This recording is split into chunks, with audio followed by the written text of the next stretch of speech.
What's up, everybody? This is Big Phil the Barber right here, coming to y'all to give you a exclusive tutorial video. I'm just doing a simple little ball fade around a little man, and stay with me, y'all. I'm gonna just explain the process on how we get there. So everybody's steps are going to be different on how they complete a ball fade. But for me, what I found to be the easiest would be to go ahead and create a bald guideline around the head so that you can get unnecessary hairs out of the way. We don't need to be creating extra work for ourselves, cutting on hair that eventually will be bald anyway. So go ahead all the way around the head, take your time. You want to make sure your line is symmetrical because again, this is the start of your fade. This is the start of greatness here.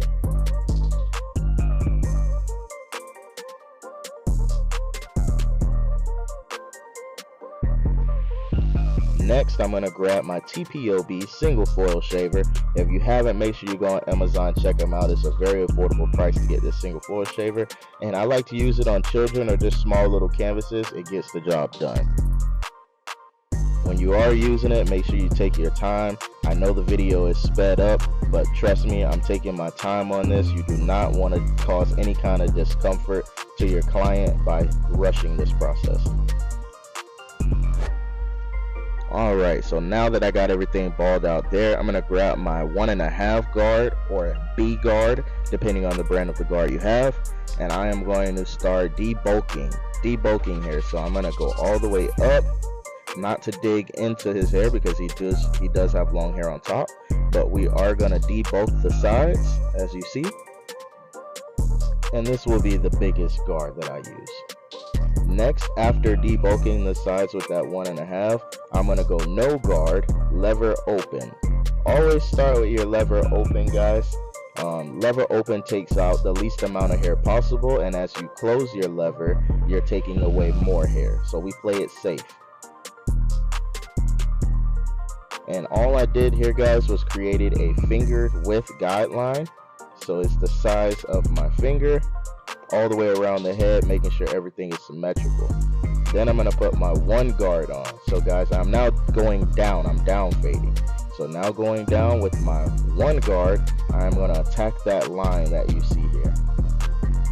It doesn't come out, or it doesn't blend, I should say, on that first lever. So you see me close it a notch. Sometimes you have to lever play, which means you're adjusting your lever as you cut so you can get that perfect blend.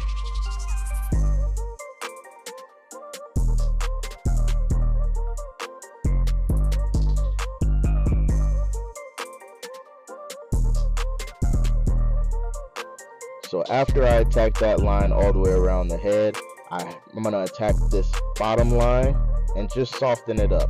It's not going to remove it completely, guys, but I am going to lever play again, starting with that lever open, see what it does from there, and then I will close it notch by notch until I'm satisfied with the blend.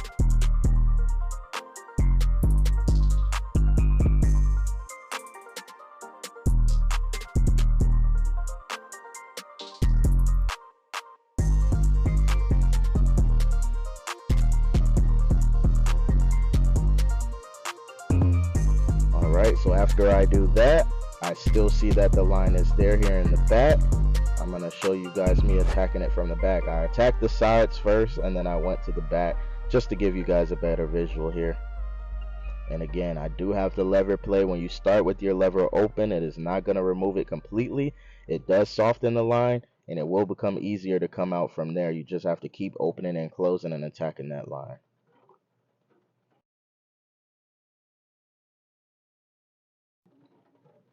Now from there, I'm attacking the last and final line. Again, I always start open. As you see, it did absolutely nothing open, so then I close it notch by notch, making sure you go at with a scooping motion.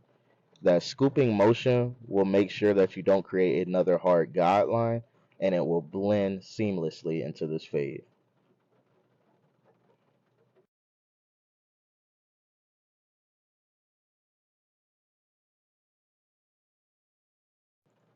Now pay attention here. I'm going to show you from the back view, me again taking out this bottom line.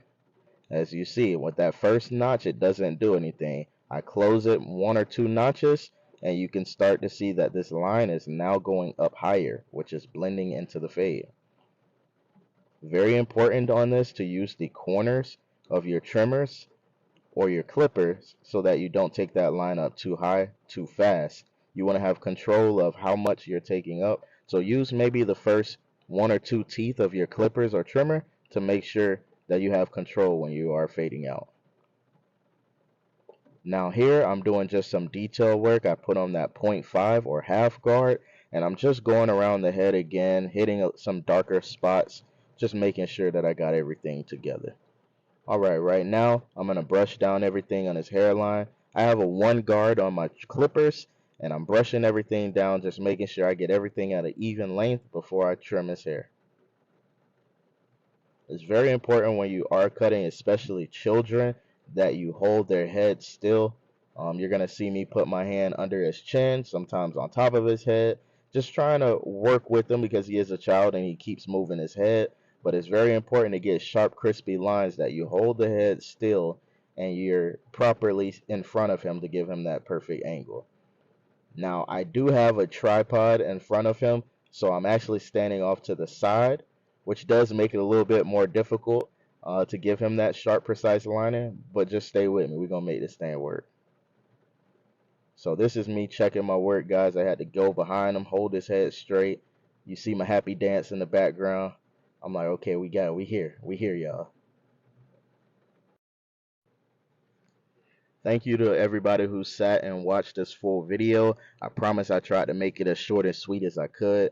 I sped up everything to make a 20-minute video into 7 minutes and 40 seconds just for you guys. If you like this kind of content, you want to see more tutorial or educational videos, life of a barber videos, anything of that content, make sure you comment down below. Let me know if you're rocking with this cut, if you think it looked good, if you think it looked bad. All feedback is good feedback, and I do appreciate you guys. Thank you.